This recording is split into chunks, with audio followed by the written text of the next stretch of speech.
Bienvenue dans les lectures de Miroir Mental. On reprend la lecture des 3 mots magiques de U.S. Anderson. C'est parti. L'homme contre lui-même.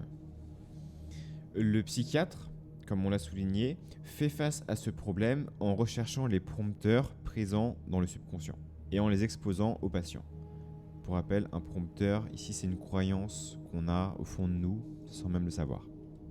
Par exemple, Madame B vient chez le psychiatre en se plaignant de maux de tête récurrents. L'enquête montre que ces maux de tête surviennent toujours lorsqu'elle cuisine sur ses cuisinières à gaz. On découvre également que Madame B a peur du feu. En remontant la piste temporelle du subconscient, le psychiatre découvre que lorsque Madame B avait 2 ans, la cuisinière à gaz de sa mère a explosé et que dans l'excitation qui en a résulté, la mère a fait tomber Madame B sur la tête. Gaz qui explose, douleur à la tête. Voilà le simple souvenir subconscient qui provoque les maux de tête de Madame B à chaque fois qu'elle doit travailler autour d'une cuisinière. Bien sûr, la grande majorité des traitements psychiatriques sont loin d'être aussi simples que cela. Cet exemple n'est donné que pour montrer que l'existence des prompteurs dans le subconscient est largement reconnue et que les dégâts qu'ils peuvent causer sont illimités. Prenons le cas d'un homme ou d'une femme qui vit dans la pauvreté et désire de l'argent. Quoi qu'il fasse, le résultat est toujours le même, peu ou pas d'argent du tout.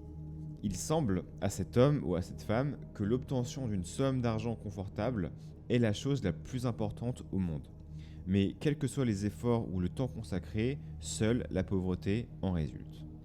De toute évidence, voici notre prompteur à l'œuvre. Aussi étrange que cela puisse paraître, le prompteur peut être une chose aussi banale que l'enfouissement subconscient d'une phrase entendue par des enfants, comme « il n'y a jamais assez pour tout le monde ».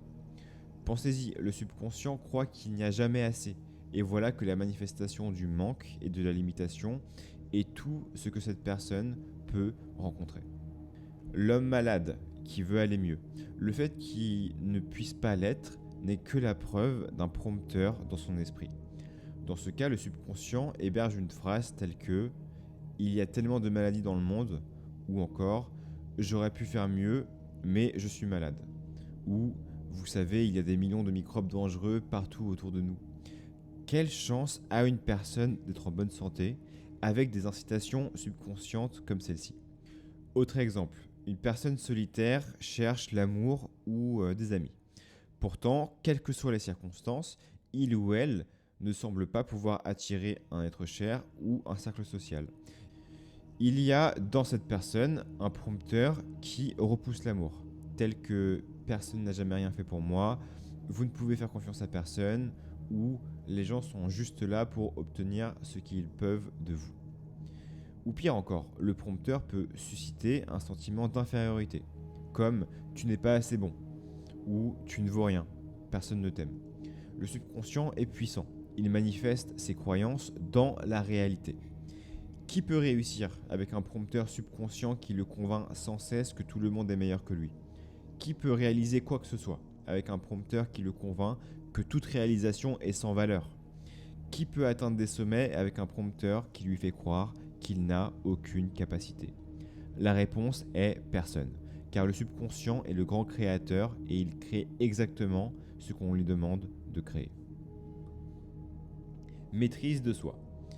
Heureusement, vous pouvez éliminer vous-même chacun de ces insidieux prompteurs. De plus, en comprenant les lois et la dynamique de la vie, vous pouvez en supprimer la cause, de sorte qu'ils ne vous tourmenteront plus. C'est un fait rassurant que nous vous présentons. Rien n'est impossible à l'esprit de l'homme, car l'esprit conscient contrôle l'esprit subconscient, et l'esprit subconscient est tout-puissant. Chaque condition, circonstance et manifestation de votre vie peut être changée pour répondre à vos désirs conscients. Les commandements ne sont que 2. 1. Savoir que la peur est votre ennemi. 2. Comprendre le verrou.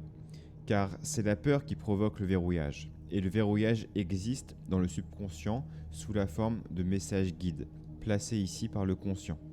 Aujourd'hui, avec ce premier chapitre, nous vous demandons de commencer à défaire le verrou. Nous vous demandons d'éradiquer de votre esprit toute notion de vous-même liées à votre lieu de résidence, votre lieu de naissance, ce que vous avez fait et aux circonstances dans lesquelles vous avez vécu. Nous vous demandons de vous concentrer sur une seule chose, à savoir l'esprit qui est en vous.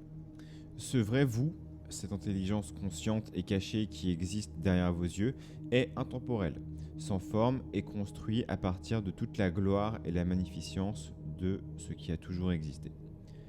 Il ne s'agit pas d'un nom, d'un travail ou d'une maison. En fait, cela n'a rien à voir avec les circonstances ou la situation. Le simple fait que vous existez, réfléchissez à cela, rien de plus. Je suis. Deux mots plus magnifiques n'ont jamais été mis ensemble. Il n'y a qu'un seul esprit et vous devez l'utiliser. Vous êtes un pur esprit, coulé dans le moule humain en tant que manifestation de l'intelligence divine, existant pour un temps limité sur Terre pour aider à réaliser le plan divin. En tant que pur esprit, vous faites partie de la seule intelligence qui existe, et vous pouvez puiser dans toute la puissance et la compréhension de cette intelligence. Il n'y a qu'une seule intelligence, un seul esprit dans toute la création, et chacun en fait partie. Le transfert de pensée, l'hypnotisme, la clairvoyance ne sont que quelques exemples du fait que nous utilisons tous un seul esprit. Chaque livre a été écrit par le même auteur, chaque bâtiment et chaque pont construit par le même ingénieur. Chaque image peinte par le même artiste, chaque sonnet composé par le même poète, toute musique conçue par le même musicien. Vous et votre voisin, nous, tout le monde, sommes un. C'est ainsi que les choses sont. L'esprit universel qui coule en chacun de nous ne connaît aucune limite, ni aucun manque, et rien ne lui est impossible. Sa grande caractéristique dominante est la créativité. Puisqu'il est toute connaissance, toute substance et tout savoir, la seule chose qu'il fait est de créer. Et il crée exactement ce que l'esprit de chaque personne individuelle pense en lui. Nous ne parlons pas ici de quelque chose que vous pouvez utiliser ou non comme bon vous semble. Nous parlons de quelque chose que vous utilisez chaque jour de votre vie, que vous ne pouvez pas ne pas utiliser parce que ça fait partie de qui vous êtes. C'est tout à fait le vrai vous. Cet esprit universel ne connaît ni grand ni petit, ni riche ni pauvre, ni grand ni insignifiant. Il donne de lui-même selon les besoins et il crée selon le désir. Il crée en ce moment même pour vous exactement ce que vous pensez en lui. Considérez cet esprit, si vous le voulez, comme un grand support plastique contenant toute l'énergie, toute la connaissance et toute la substance. Concevez-le comme un milieu qui ne répond qu'à la pensée et qui répond en degrés et en temps selon la façon dont cette pensée est accélérée en conviction. Nous pourrions alors avoir une formule simple comme celle-ci. Pensée plus conviction égale manifestation. Il se manifeste dans votre expérience exactement ce dont vous êtes convaincu.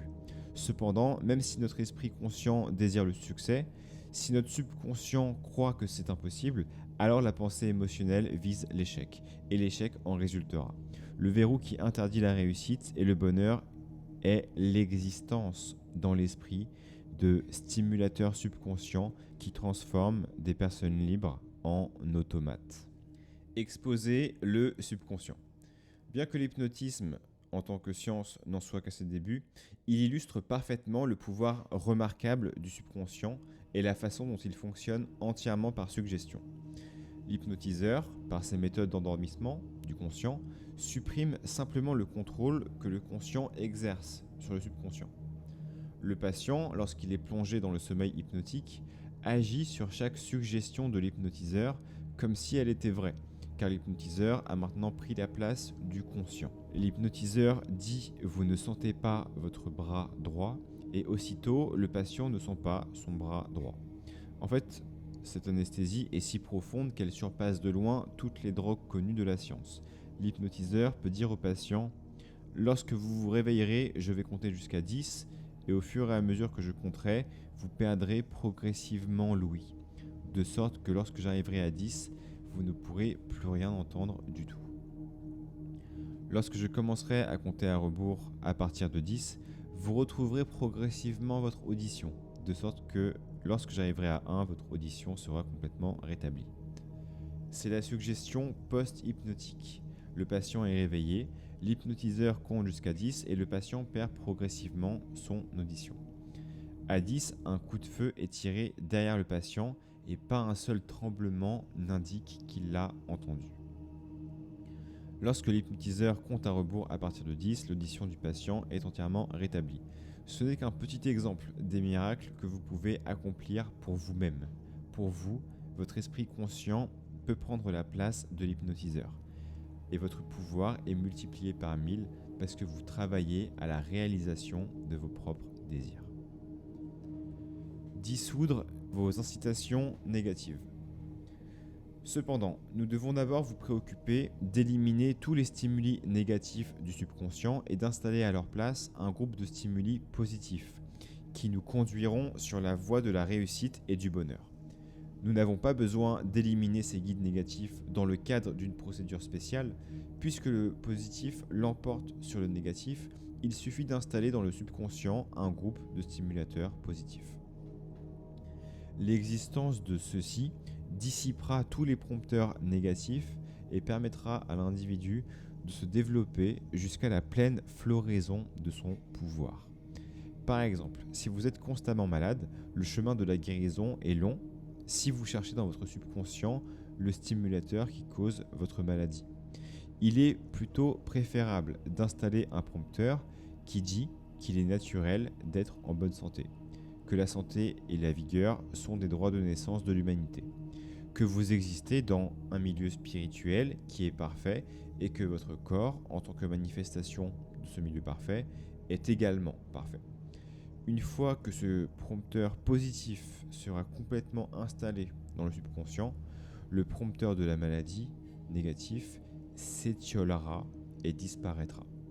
Il est bien sûr d'une grande aide dans cette thérapie de comprendre l'origine de toutes les circonstances négatives de votre vie, la cause de tous les péchés et de toutes les punitions. Car le ciel et l'enfer sont en vous, et la récompense et la punition sont simplement la cause et l'effet de votre utilisation des grandes lois spirituelles qui régissent toute la vie.